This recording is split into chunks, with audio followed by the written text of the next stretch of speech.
So welcome everybody, and I'm really happy to see my colleague Lisa Werkmeister Rozas from the School of Social Work in the Hartford campus, but she works all over the state. So wherever he drags me to. I just got a call. So one of the things that we're trying to do is we have a series of grant projects that we support faculty and students, and we've asked faculty and students to give presentations on their work. So I'm glad all of you are here to see some of the great work that our colleagues are doing. And this is also an opportunity for you to meet folks. So in case you're interested in social work or other work, you have a connection now. That's helpful. So let me welcome. No, thank you. And thank you for coming. Yeah, I'm Lisa Werkmeister Rozas. I'm a professor at the School of Social Work, also the director of the Puerto Rican Latino Studies project that we have there. I work so happily with Charles on many different projects, and I'm happy to be here and very appreciative of the seed grant I was given. Okay, so just a quick introduction in terms of like how I got into this, and then also kind of why this particular topic. So I am a first generation Peruvian. My parents immigrated from Peru, so I've always had a close contact with Peru, and probably 4 years ago, I became a board member of Health Bridges International, which is an NGO in Peru. I mean, it's located, all the work that they do is in Peru, in the Sacred Valley, in Moyobamba, and then also they have another functioning home in Arequipa, and they had one in Ica, but they closed that down. So they're an international organization that really focuses a lot on, particularly on children and on the welfare of children who have been abandoned or whose parents cannot take care of them for various reasons. So I became a part of the board through some mutual friends that we had in common, and really just started to become aware of the things that were happening in Peru right around the time that Peru started this movement of deinstitutionalization. And deinstitutionalization, for those of you who don't know the child welfare system, is, like we had in the United States. It used to be where when children didn't have parents, they had to go, like we would used to call them orphanages, right? And then they were called, residential care facilities. Well, the UN, and this is where the rights of the child came in, really has a strong statement about really wanting children to be able to, if there's a problem and they're not safe and they need to be removed from their family, the goal is to reintegrate them with a family who can take better care of them. If that's not the case, then clearly that there has to be some place where they need to be housed and protected. But overall, I think many countries like Peru for a long time have relied on these residential care facilities rather than really try and reintegrate them back into the family. So now Peru, as a result of really looking, some pressure, I think, from the United Nations in terms of the rights of the child, really wanting to take this on as something that they want to do is help minimize the number of children who are in residential care facilities and also those who are reintegrate them back into their families. Okay. I am just next. There we go. Okay.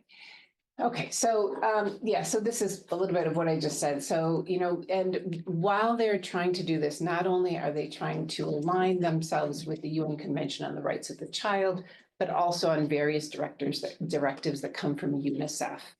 And both are in alignment in terms of the ultimate goal being family reunification. If that's not possible, kinship care, so finding some other not necessarily as we think about family being parent or kind of sibling, but in terms of kinship care, aunt, uncle, that wider kind of scope of family. And also kind of thinking about that in the form of foster care, and if necessary, looking at other families to kind of take in children, but to provide them more with a family centered or family experience rather than being in a residential facility. Not surprisingly, one of the main, issues that Peru has is lack of resources, the lack of trained caregivers across the board in terms of residential care facilities, also folks who are really overseeing this whole process of deinstitutionalization. There's very little actual training around this. And I will say, when I first heard that they were doing this, when they described the system, like, oh my gosh, it's just like the United States. Don't do that. Don't do that. But as I'm listening more, I mean, it is following along some of our lines of child welfare. But I think I think with some caution, and because I think they understand, like, our system is not a very good system. So I think they're really trying to look at some of those areas and work with them to make it more beneficial for the children.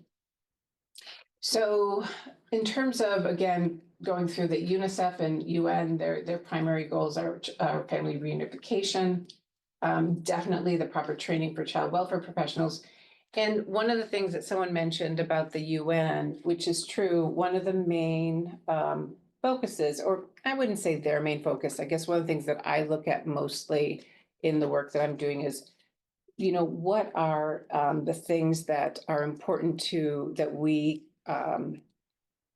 make sure that we maintain for a child. So culture is really important. And, you know, Peru actually is a very multicultural kind of country, because we have not only cultures like from, you know, we have Amazon tribes, we have folks from the highlands, we have folks who are living in cities.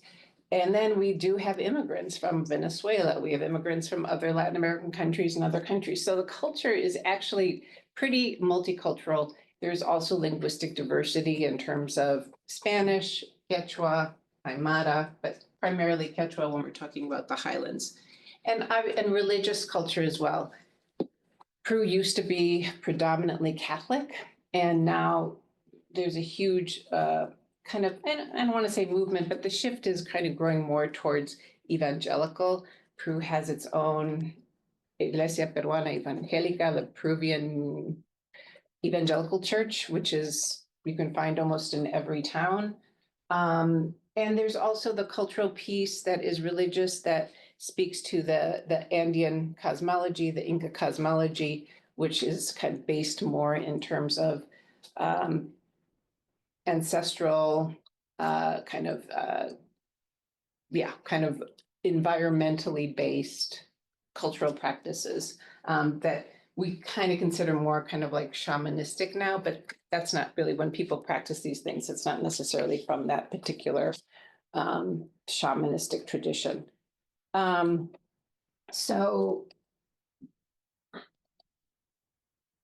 Okay, so, you know, in terms of the policies, there is this idea that because, again, in Peru, we have, and I think I might have another slide that says this, we have the residential care programs that some are run by the state, but very few in relationship to many, and most are run by the NGOs, the non-governmental organizations. So they're privately funded, they're privately overseen, and that has been the case for a long, long time. The majority of them have a Christian base, but not all. And so as a result, part of what was happening was that there wasn't a lot of information going back and forth in terms of what kids are in these NGOs and what kids end up being in these state-run residential care facilities. So one of the primary goals of the administration now in Peru is to make sure that they have an understanding of what's happening in these particular facilities. Convention on the Rights of the Child, again, really wants to develop a family-based care program. The interesting thing, and again, from my experience from the NGO that runs the 2 residential care facilities now, it is very family-based. They do have about 20 kids, but it's kind of in this particular model of the directors are a husband and wife, and like the 20 kids are their kids. And to me, it just kind of feels like a big family. But not all of them are run that way. Obviously, it really depends, especially when you have these NGOs that there are no guidelines, or there were no guidelines to begin with in terms of how these community-based models of care should be run, who's got oversight, who has input.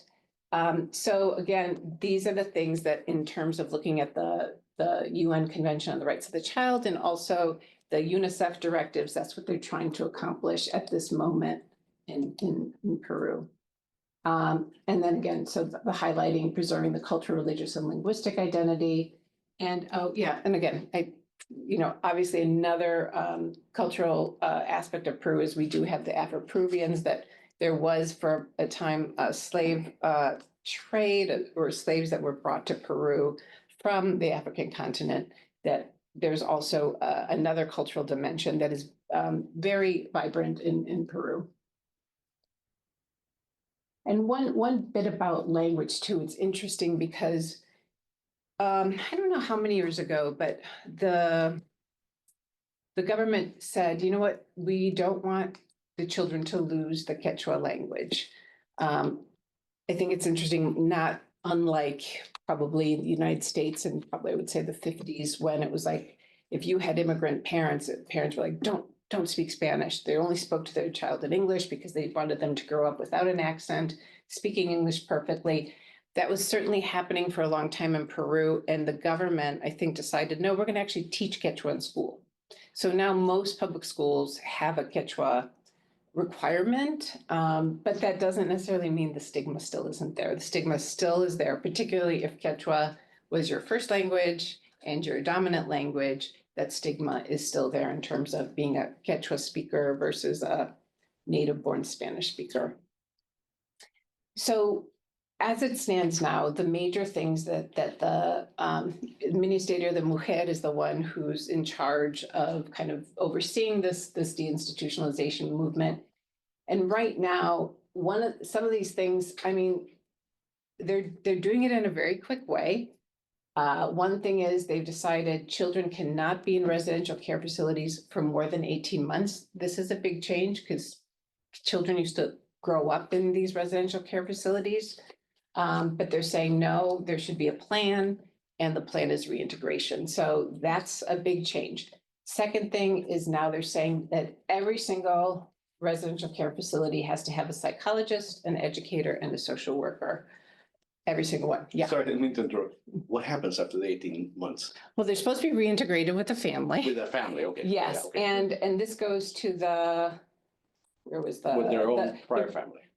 Yes, well, that's the goal, unless it's, again, kinship care. Okay. But the idea is, yes, and part of this is this technical assistant team that each facility has one, but it doesn't mean they have one each. It's like technical assistant team probably has like 20, I don't know. And that team is supposed to help with this reintegration and making a plan and monitoring to make sure that these kids don't stay longer than 18 months. So they have this now, we need the educator, the social worker, and psychologist. Interesting enough, everyone I interviewed, I'm like, oh, so that's a great thing. They're like, yeah, we're really happy. And I'm like, so the education for these psychologists, educators, and social workers, do they have good education around child welfare? No, nothing. So most of the time when folks come in, either they're learning on the job or they have to have, some kind of 2-week intensive, this is what you need to know, but they're not prepared at all to really work with these populations. The other thing that they're saying is all the residential care facilities, including all of them run by NGOs, have to be accredited by the state by 2026. That's a lot. And also the thing that the state has been doing is trying to, in a sense, group different residential care facilities for people who might have disabilities, for people who might have, maybe more, though it's interesting, in all of my conversations I had with any government official, they never once mentioned the word trauma, even though pretty much 99% of the children who come through these things have a trauma history. So when they say like, oh, if they have problems, they mean like, are they like majorly trauma, which again is 99%. But they have these different, I think it's only 3 groups and I can't remember the last one. And of course, all of these residential care facilities are either all boys or all girls. They're not co-ed. And so those are sort of the main things that they are doing right now and are really kind of trying to get. So when I said that there aren't many run by the government, so the CARS is the residential care facilities, and there are about 5,000, there are 239 overall in Peru. These are including NGOs and state, and only 52 are run by the state. So the rest of those, they have to accredit, they have to figure out, monitor them, who's running. So it's a big undertaking for the state. And overall, in all of the facilities, we have over 5,000 children in all the residential care facilities in Peru. And then here's a breakdown. Few more girls than boys. A lot of that has to do because when children come, there are multiple reasons, not unlike the United States, why children come into the system. One is because of abuse or neglect, particularly with girls. It can be sexual abuse. It can be also the family has substance abuse issues, or there's domestic violence, interpersonal violence. And so girls tend to come more because of that. But there's not a lot of a difference between boys and girls coming into this I community. have a question. Do you have this population by region and source of origin, for example, the north? Yeah, I did when I was doing this thing, I did see there, someone sent me a grid about where the major ones are. And it was interesting. Puno was the highest number of kids in residential care. And then I forgot how they took out the region of the Amazon. I don't remember if it was they just lumped it all together, but that was also very high. Okay, it's related with violence, domestic violence? Or? Yes, a lot of it has to do, I would say the majority of the kids coming in who have not been abandoned, right? Well, I mean, but kids who are removed, let's put it this way, because there are kids who either don't have parents, the parents died, or, they abandoned them. But the kids who are actually removed from their homes because of protection things, it is around, violence. And those are well, no, I can't say that. I don't know the difference between in terms of how many kids are removed versus how many kids are kind of brought because they don't have a place to go. But I'll find that slide to kind of show you that breakdown. Yes, I am asking because, for example, I don't know how much changing the situation, but in Lima in particular, the discrimination is high if you come from another region. So when you find a family to take care about the child, take the consideration which family could be use the child to work in different activities or infantile works or jobs compared to another. Right. So it's for example, you choose a family in Lima, another region, so according which. I see what you're saying. Well, it's interesting. So right now, again, they're looking into this idea about foster care that is not kinship care. But Peru is a very different culture. So kind of, I remember in one of the interviews, I didn't include this because this was talking about foster care, but one family was like, I think it was a worker who said, people don't understand Peru. Like if I say, here's a 6-month-old baby, care for it for a year, and I'm going to come back and take it away, like to give it, people would be like, what? I'm going to care for a baby for a year and then you're going to take them away? No, not going to happen because they're going to be part of our family. So, I mean, that's one cultural aspect. I think an economic aspect as well, having people take in other children. Again, if you are in a position where you're already struggling, trying to do that, because as far as I know, the government is very clear they don't necessarily want to pay foster care families because they don't want it to be this transactional thing that people are doing it for the money. But at the same time, economically, it's very difficult for families to do that. To answer your question, there are instances where you could take someone from Ayacucho and put them in a residential care facility in Lima or in Cusco, and because of where there's space. They try to limit that, obviously, but I know for sure that there are a lot of kids coming from Puno that end up in other places because there's just not enough room in Puno. So, and I think you're right with the discrimination in terms of the folks from the indigenous backgrounds, definitely. And again, not just because of Quechua, but that kind of looking at them as a kind of a less educated, less is definitely something that happens. But they do at this point shift them wherever they can in terms of I think it's interesting point to consider in different intervention according the origin of the regions. Yes, I think you're right, absolutely. And I think right now, they're just trying to find space. But I agree that like really looking specifically at the region where the child is coming from and then where to place them, what's the best placement, I think makes sense. But and hopefully that will be something that they end up integrating into the whole plan.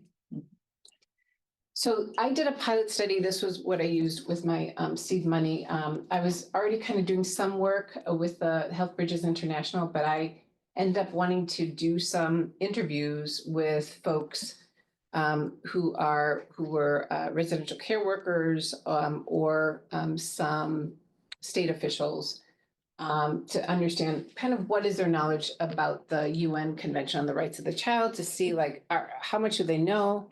How much do they think these plans are following it? And I got some information, but I'm kind of adding some more information just because I think the whole topic is, really interrelated. So it was a qualitative approach, face-to-face interviews. I just did key informant interviews. I ended up just having a total of 7 interviews. I went to Ica, Cusco, and Arequipa, and then Lima.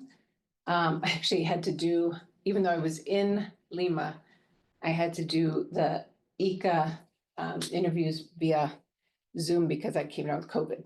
So I was like in my bed, like, okay, I'll still do my interviews, but I had to do them from a room. But I had a total of 7 interviews, 2 social workers, 1 psychologist, 2 residential care directors, and a state official, 2 state officials. Yeah, I have some interesting the region you choose for your pilot study. Yeah. I think it could be maybe in a second step compared to region in the north, in the center, in the south, because I have some work when you use macroeconomic development in general, the behavior in different regions is completely different. Yeah. So maybe it's according the behavior of the people is different too.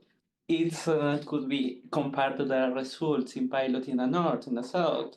Maybe it could be different results on different according to. Yeah, no, and actually, I really want to do some interviews in Puno. I'd really like to do some interviews in Puno, but this was snowball sampling, Health Bridges International. I kind of use them in their context, and so that's kind of where their major kind of zone of sphere of influence is. But I agree, I'd like to do more of a kind of across the country. Yeah, to see if there's, because I agree. I mean, the cultures, as I said, cultures are different depending on if you're on the coast or in the Amazon or in the Sierra. So conducted the interviews in Spanish, recorded and transcribed them, and then translated them into English, checked for accuracy. Again, this is a pilot study, so it wasn't, kind of like that much in terms of like rigorousness in terms of translation, just kind of using my own way of checking.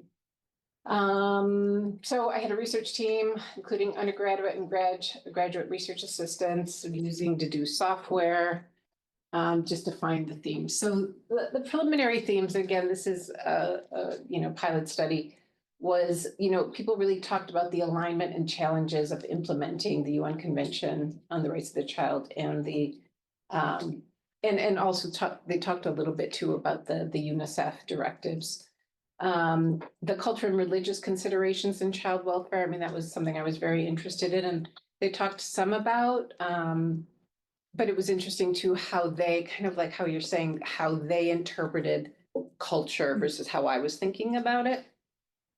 And then looking at best caregivers and challenges in providing alternative care.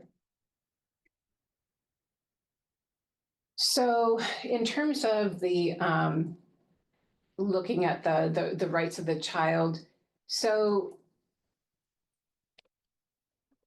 one of the things, again, as I said, there's a movement, and right now, El Ministerio de Mujer is the one who's sort of at the top of trying to make these changes.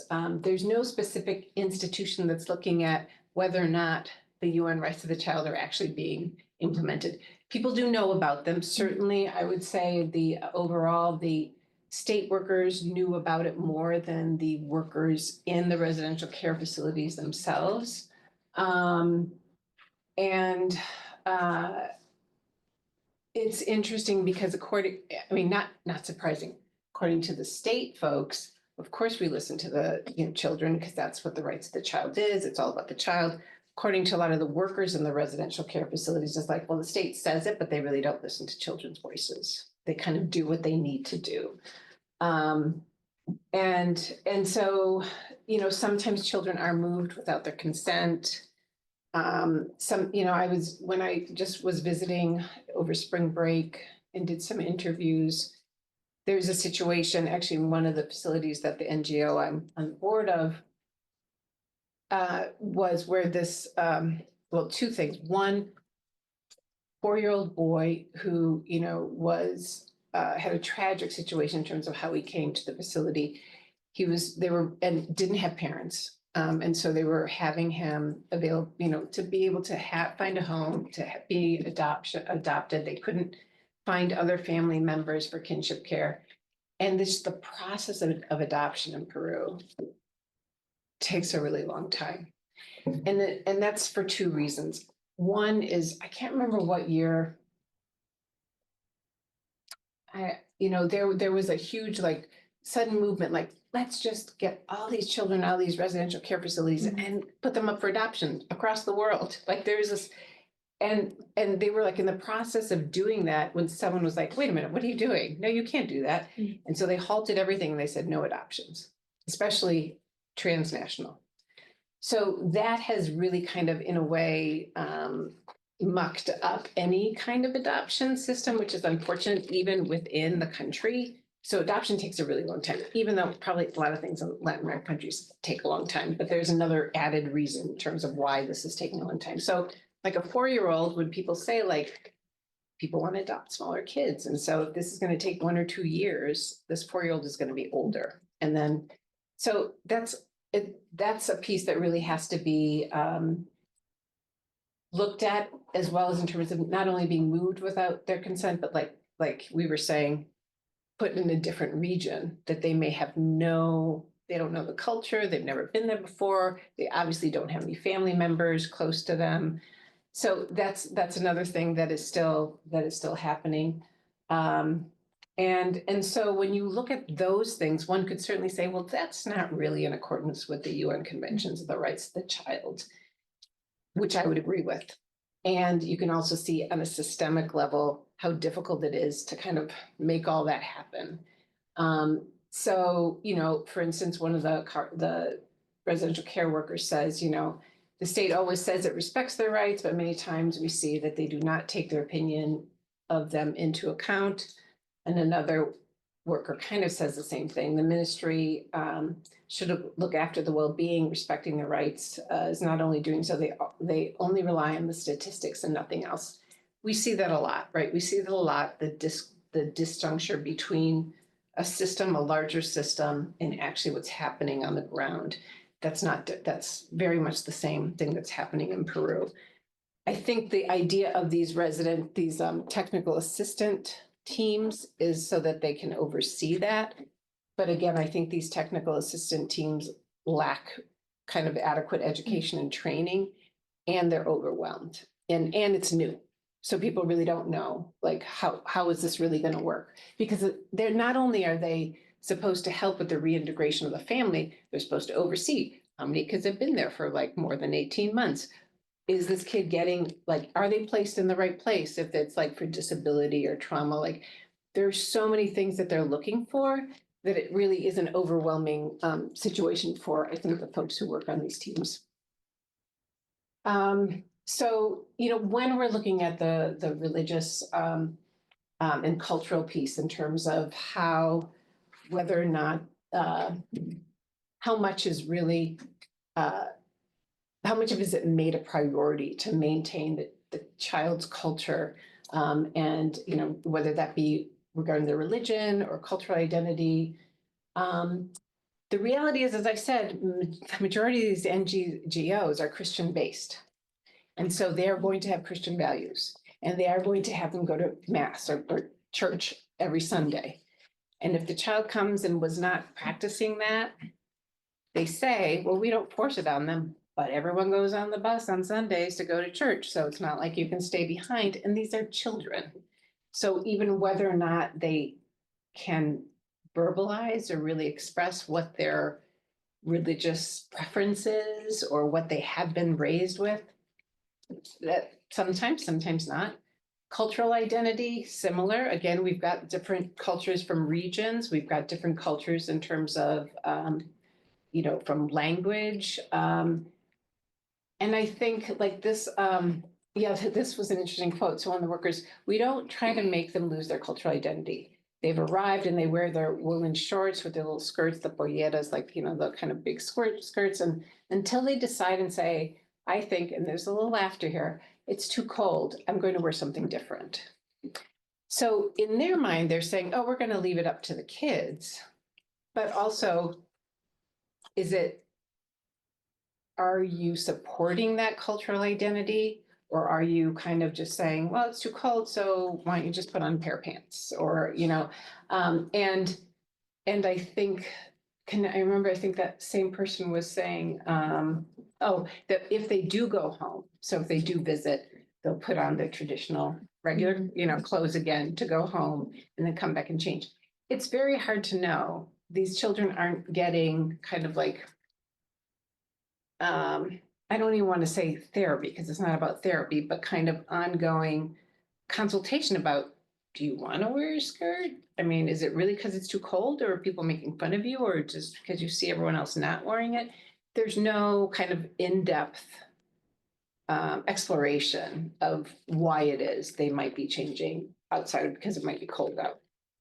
And then this is the second thing where this is talking about the Quechua. So where people are made fun of if they, their first language was Quechua and they learned Spanish, there's sometimes can be an accent there.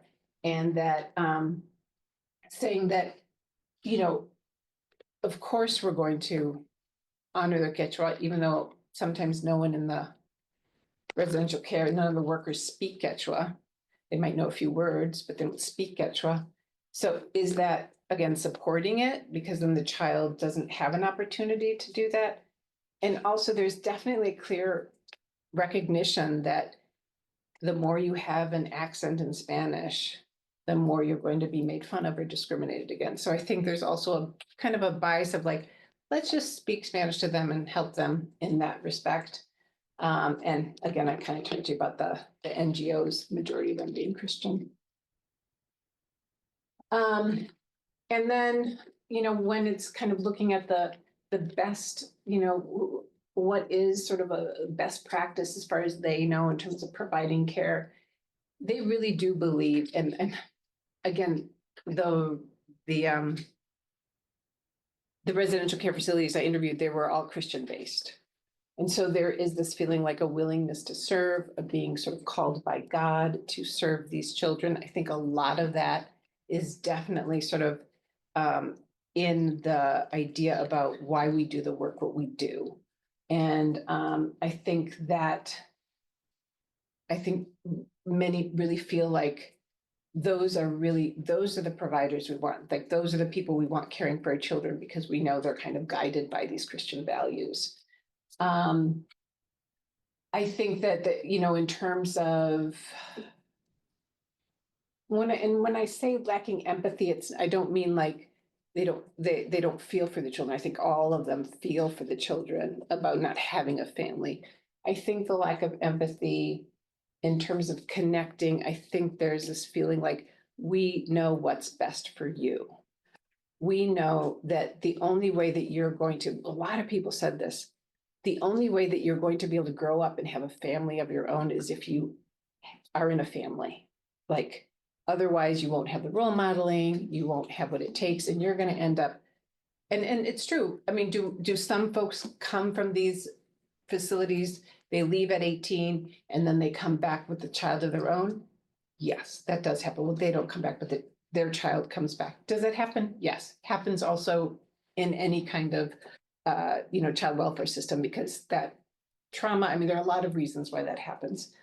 But I think the kind of the lack of empathy is kind of, again, this feeling like, well, they're kind of doomed if they're with us, because they're not going to have the, even though many of them purport to kind of, and they do have a family kind of way, but not all. I think this feeling of that, and maybe it's not really empathy, but I do feel like it's a lack of empathy. And then, so when we look at how can we work and do the good job with them if they leave them with us for 3 or 4 months and you take it away? So again, this is another thing where some people say, well, we don't have enough time. So sometimes the child comes, they get removed for a particular reason, and then they are, after 3 or 4 months, they may be brought back to the family or being placed with an aunt or uncle. And that's the other thing. Same thing happens in the United States too. Kinship care is a great idea, but not when, like, we're going to send you to your uncle in Ayacucho that you've never met, that your mother never really had much contact with, but we found him and he's willing to take you, so we're going to send you there. Then it's kind of like, so oftentimes that happens, like, so there's a brief stay in one of these programs and then they find a relative who's willing to take them. And that piece too, there is, I would say, very little evaluation of what is that family like? Is it a family that can really maintain this? Are they in a good place? Or, as some folks have said, you don't want to send them into a worse situation. And again, looking at the limited resources that's being put into this, it's not always possible, or they don't always have the ability to really evaluate wherever this child is being placed, especially in a kinship care program. And then they talk about, I think there's always some skepticism, obviously, of folks who come in wanting to, like, these are the best practices. This is evidence-based. And I completely agree with that, they're some of the things that they try and take on, like the Ministerio de Mujer, like, oh, it's best practice, they do in the United States, isn't it great? And I think this piece of feeling like, well, yeah, it's great. We can talk about what psychologists think, but they don't really know it. They're not living here. And that's true with a lot of research, right? Research into practice. The one thing that I will say, which was interesting when I was talking to someone at the Ministerio de Mujer, she was talking about, like, all these things that they have to get done, like the list that I told you that they were working on. And she said, well, we have these standards. We have these standards that people have to go by. And I'm like, oh, well, where did you get these standards from? Oh, they're on our website. I'm like, no. Where did you develop these standards from? But sort of this feeling like, oh, well, they're there. Like, we maybe didn't develop them. We maybe got them from somewhere, but they're on the website and we follow them.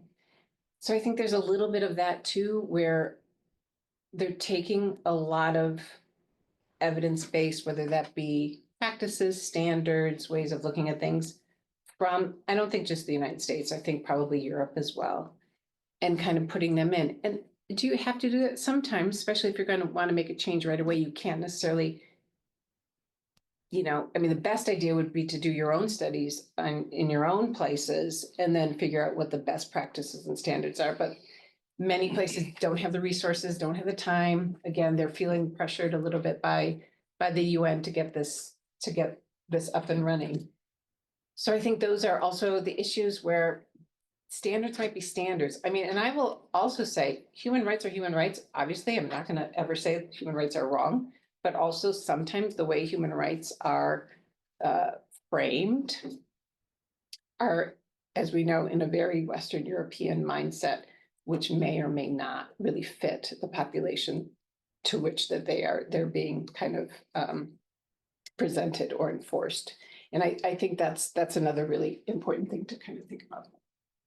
These are picture of the kids, some of the kids at one of our houses and that's in Guayabamba in the Sacred Valley, the Cusco. And then this is one of the youngest little boys. He's so cute. So the biggest thing right now is the need for education, because not only for the workers, but also for the families. When I interviewed one NGO, Buckner International, which is a really big NGO, they're the only ones that I heard that are working. They have a particular aspect of their program that works with the family of origin to reintegrate, and they have a transition out program. Majority of NGOs do not have either one. So I think that really should be something that every NGO has to have in order for this to work. Who's working with family? If they're going to be 18, who's working with helping them transition out? Because a lot of kids, once they transition out, will end up, either homeless, being involved in the judicial system because they don't have a way to make a living, or get an education. So the next thing I'm going to do is I have a presentation for the Ministerio in June, where I'm going to talk a little bit about sort of not necessarily specifically about what I heard, because it's a very limited study, but more in terms of helping them go through this. What is this? What do best practices mean? And what does that look like? And particularly, I'm interested in social work. And since every social worker every residential care facility has to have a social worker, and I know that they're not being trained to do so, I'm very interested in helping to develop at first kind of a, certificate program. And this is what I'm going to talk to them about in terms of what are the skills that are lacking? What do they need? And so can we do that in a certain 8-week period or something? And then I'd like to sort of long-term gradually see in schools of social work in general have a particular emphasis on child welfare, because they really don't learn anything about that in social work. So right now I'm collaborating with the University of San Marcos in Lima and 2 medical doctors who have done a lot of work with the Ministerio de Salud with also vulnerable populations, and trying to get this started. And the Health Bridges International, they are currently also creating and piloting, they call it the Center of Excellence model, that is really focused on the team of the residential care facility in terms of working with them to establish sort of their culture, their understanding of things, which I think is great. But, my particular thing right now is really working with social workers. And then that's it. But I want to thank El Instituto again, because this was a great opportunity, and it really kind of started a whole ability for me to kind of connect with these, especially the state folks that I'm following up with. That was really something that happened because of the seed grant. So thank you.